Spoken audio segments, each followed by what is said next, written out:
Force Bonté est un livre aujourd'hui oublié. Et pourtant, il est l'un des premiers témoignages littéraires de l'Afrique noire francophone.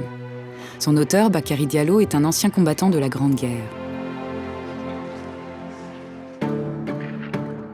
Il s'engage dans les tirailleurs sénégalais en 1911, à l'âge de 19 ans, attiré par la solde plus que par le métier militaire. Il part au Maroc pour combattre. Après la conquête du protectorat marocain, il débarque en France, à Sète, en septembre 1914, avec les troupes venues de tout le Maghreb.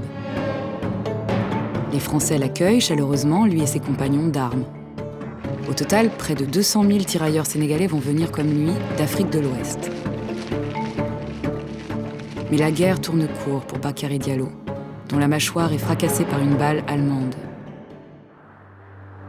Il décide de ne pas retourner au Sénégal et obtient la nationalité française alors qu'il exerce plusieurs métiers, dont celui de portier à l'Hôtel National de Monte-Carlo.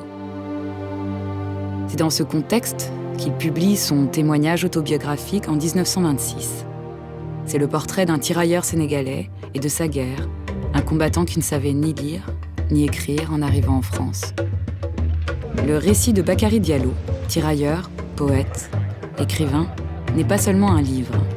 C'est un témoignage exceptionnel sur ceux qui étaient les sans-voix du conflit mondial et pour tous ces frères d'armes qui n'ont pas laissé à la postérité leur histoire.